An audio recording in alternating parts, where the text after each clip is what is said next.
유럽 시장이 크게 하락했습니다. 전저점은 물론 기술적으로 의미 있는 모든 선들을 다 지금 무너뜨리고 있는 그런 상태인데요. 그래서 오늘은 미국과 유럽 시장에 대해서 알아보는 시간을 갖도록 하겠습니다. 이진우 GFM 투자연구소 소장 나오셨습니다. 안녕하십니까? 안녕하십니까? 예. 자, 먼저 유럽 시장서부터 한번 좀 여쭤보도록 하겠습니다. 예. 어제 유럽 시장이 지난 저점을 뚫고 내려갔습니다. 그러니까 상당히 좀 위험한 상태 들어갔고 그다음에 유럽 시장이 하락한 거를 또 보면 예. 이유도 뭐 된다라는 생각이 듭니다. 어제 그 코로나19 확진자가 전 세계적으로 40만 명이 나왔는데 예. 유럽에서 20만 명이 나왔습니다. 그러니까 아마 그 코로나19 확산에 따른 그 불안 이런 부분들이 굉장히 큰 그런 네. 그 부분인 것 같은데 자, 유럽 시장을 어떻게 보십니까 지금? 그러니까요. 지금 유럽이 우선은 말씀하신 대로 이제 코로나가 지금 이제 북반구 쪽에서 가을 겨울로 접어들면서 코로나 재확산이 이제 유럽이 너무 지금 심각하죠. 지금 예. 화면에 나오는 거 보시면은 이제 급격하게 올라가고 있네요. 네, 저 도표의 의미는 그렇더라고요. 100만 명당 예. 이렇게 확진자 수가 나오는 그 추이입니다. 7일 이동 평균인데 미국도 지금 이렇게 뭐 심각합니다만 요 짙게 나오는 유럽이 아주 그거 하죠. 예. 그래서 지금 어제 이제 특히 이 셋 예.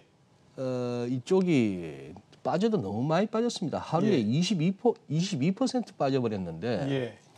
이런 식의 흐름 그리고 큰 흐름으로 보면은 이때가 무슨 뭐 금융위기 때 이후로 지금 이렇게 올라오다가 이달 들어서 월간 차트상으로 이런 모습이 나오는 상황인데 우선 제가 받은 느낌은 워낙에 지금 시장에 과거처럼 우리가 뭐 개인들이 일일이 무슨 뭐 매수 매도 뭐 가격 넣고 엔터 치고 하는 그런 시절은 아니구나 하는 거. 예. 그냥 하나의 재료가 나오자마자 이런 식의 차트 흐름이 나올 수 있는 그런 시장이 됐다는 거 하고 전반적으로 보시면은 독일 어제 많이 빠졌습니다. 예. 3.7% 빠졌고요.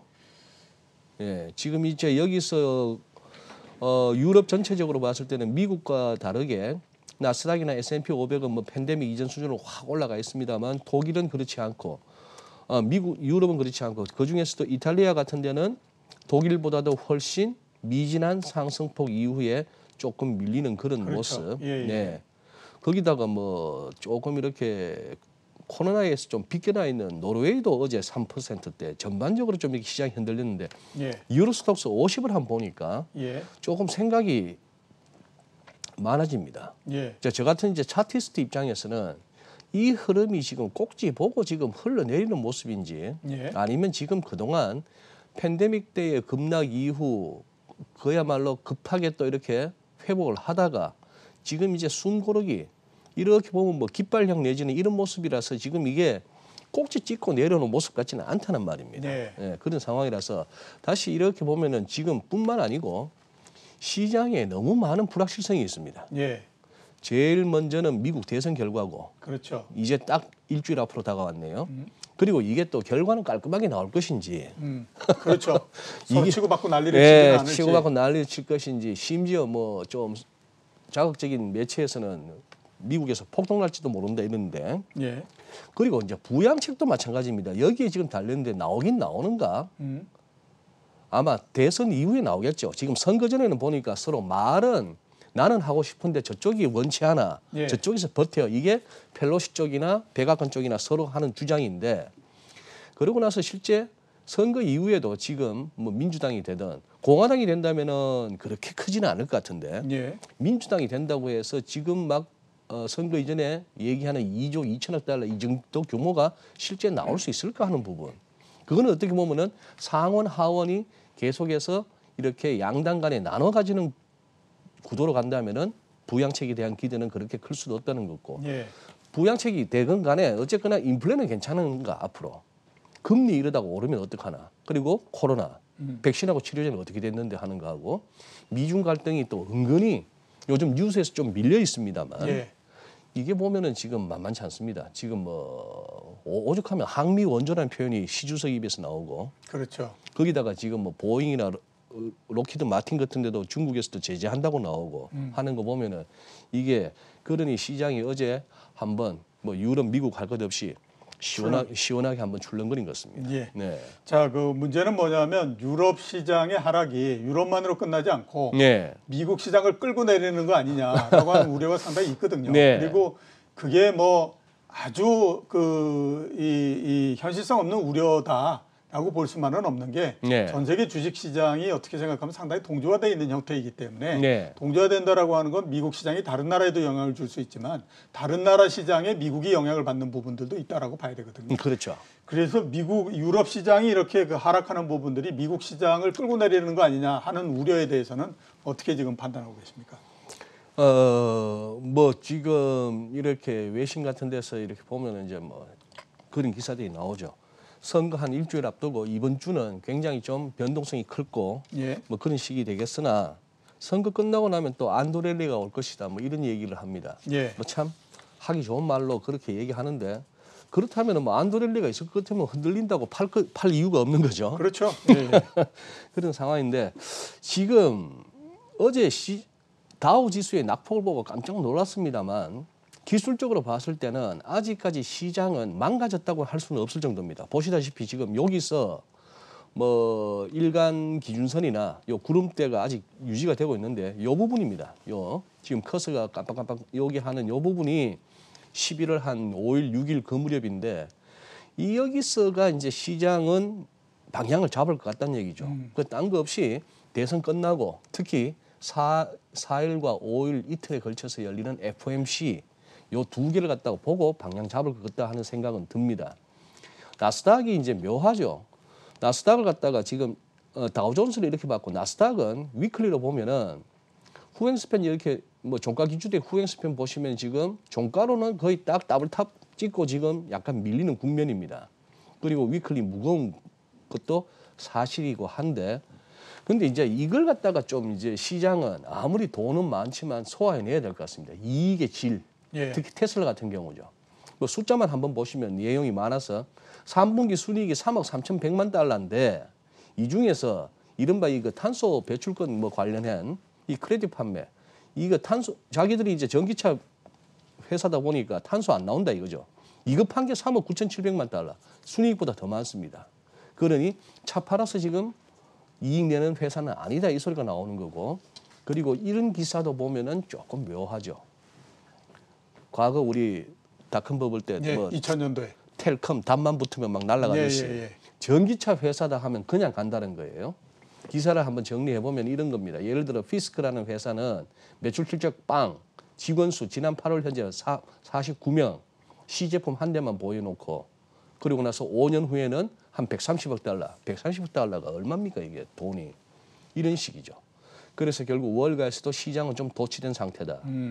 이쪽은 규모의 경제가 중요하기 때문에 자동차 산업이라는 게 신생업체 진입도 어렵고 기존 대형 자동차 업체들도 가만히 있는 거 아니고 결국 전기기 쳐온다면은 경쟁이 이제 심화될 텐데 직원 50명도 안 되는 회사가 그냥 우리 전기차 만들 거예요라는 그거 하나로 예. 상장하니까 이거 뭐 튤립 사듯이 막 달라드니까 이 세상이 되는 거죠.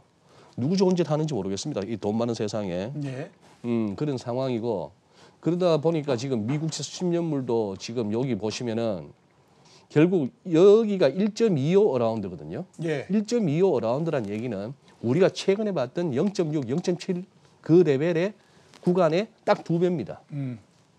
거기를 갖다 넘어서기는 어려울 거다는 얘기인데 설령 그쯤 가버리면 벌써 모든 경제 주체의 이자 부담은 딱 2배가 되는 거죠. 그렇죠. 그런 상황이니까.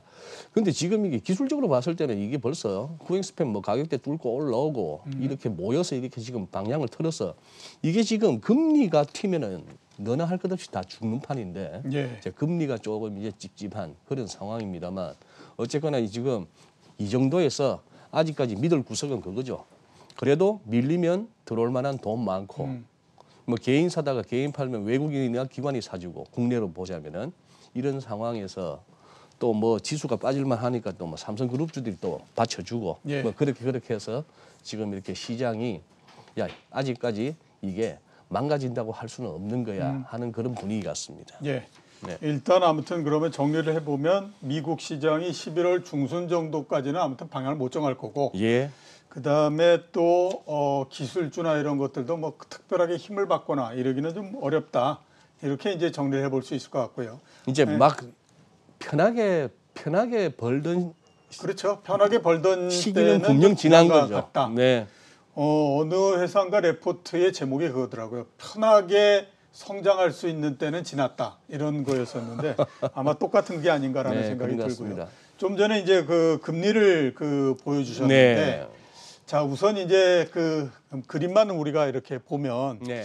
이렇게 밑바닥에서 이제 쭉 옆으로 이렇게 기다가 왔지 않습니까? 네. 그게 거의 이제 마무리 국면으로서 들어갈 가능성이 있다라는 생각이 들고 네. 만약에 마무리 국면으로니 끝나고 한다라고 하면 방향은 당연히 위쪽으로 그렇죠. 잡히는 거고 그 방향이 위로 잡히게 되면 1%대를 이제 그 다시 네, 회복해 버리는 그런 형태가 될 가능성이 높다라고 말씀을 하셨고요. 네. 그다음에 그렇게 되면 당연히 이제 그 지금의 그 시장을 끌고 가고 있는 가장 큰 힘 자체가 저금리이기 네. 때문에 그게 손상되면 시장에 좀 영향을 줄 수 있다. 이렇게 이제 정리해 볼 수 있을 것 같은데 자, 그러면 금리를 가지고 또 하나 질문을 제가 드려보면 네. 지금까지 이제 그 미국 그 이 달러가 상당히 예. 좀 약세가 되고 이렇게 하지 네. 않았습니까? 네. 근데 미국 금리가 이제 상승을 해서 10년물 기준으로 1%대를 넘어가고 그런다라고 하게 되면 우리가 그냥 생각해 보면 달러가 강세가 될 가능성이 높다라는 생각이 들거든요.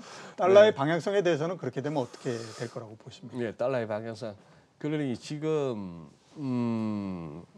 사실 어떻게 보면 지금 이루어지고 있는 달러 약세 부분에서도 대전제는 뭔가 이번 선거에서 바이든 승리 그리고 조금 더 갔을 때 아예 블루웨이버라고 표현하는 민주당의 상하원 그냥 다 장악하는 뭐 그런 식으로 했을 때 펑펑 풀려나는 달러 뭐 이런 어떤 얘기가 되겠죠. 그렇죠. 이제 그래서 특히 이제 이런 것도 보면은 그 전에 참 이거는 한번 한경 시청자 여러분들하고도 한번 나눠보고 싶은데 이거 예탁결제원에서 나온 자료 보니까 우리 참 많이 샀네요. 예, 서학개미 그렇겠네요. 3월부터 해가지고 특히 9월 달에는 예, 128억 불 사고 100억 불 팔아가지고 순매수가 거의 27억 달러가 27억 달러. 그러다가 이제 9월에 장이 흔들리다 보니까 10월 달에는 뚝 떨어졌네요. 예, 근데 어쨌거나 3월 이후 이 팬데믹으로 급락 이후 장 돌고 나서 누적 순매수가 123억 달러가 넘습니다. 그러면 이게 한 14조 정도 그렇죠. 되는 거 14조 아니에요? 정도 되는 거죠. 14조 정도 되는 거니까 지금부터 14조 정도 되는 데서 장이 10%만 빠져도 이게 1조 대입니다. 진짜 손실이. 예, 그렇죠. 이제 큰 금액이 들어가 있는데 여기서 이제 이 3월부터 해서 이렇게 환율 추이를 보자니까 이런 거 아니겠습니까? 3월 달에 그러면 4월 달에 들어가셨던 분들은 1,200원 위에서 달러 사서 미국 증시 갔을 텐데 근데 지금은 1,130원도 뭐 안전하지 못한 상황이라면 예, 그래서 그렇게 얘기하시는 분들이 있더라고요. 미국 주식 하시는 분들 가운데 많이 먹지도 못했는데 지금 털고 나오려니까 환차손 나오네. 그렇죠. 예, 예, 예. 뭐 이런 정도까지 왔습니다. 그래서 미국 정치 동향이 그저 참고용이 아닌 우리한테 직접 그런 상황이 된 것입니다만 지금 여기만 보더라도 이거죠. 위안만 하더라도 지금 이렇게 보시면은 7, 8구가 3분기인데 예, 3분기 동안에 중국에 들어온 외국 자본들이 중국 위안화 국채 사겠다고 들어온 돈이 660억 달러랍니다. 3분기만. 예. 엄청난 돈이죠. 엄청난 돈이네요. 그러니 그 기간 동안에 위안이 강세가 안 될 수가 없습니다. 달러 들고 돌아와서 위안 사야 국채를 사니까요. 거기다가 이 기간 동안에 중국 사람들 한번 움직였다 하면 억 단위로 움직이는 사람들이 바깥에는 못 나가니까 해외 들고 나가는 돈도 없죠. 이래저래 강해졌는데 여기서 지금 이제 살짝 이제 도는 모습에 그리고 우리도 이때 위안이 그렇게 강할 동안에 우리 1,180원에서 머물면서 좀 버티다가 뒤늦게 이제 따라 붙고 있습니다. 얼추 따라 잡았습니다.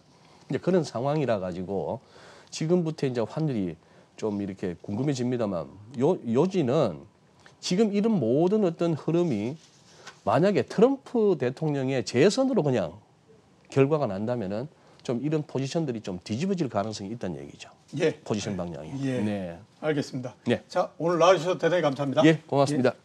지금까지 이진우 GFM 투자연구소 소장이었습니다.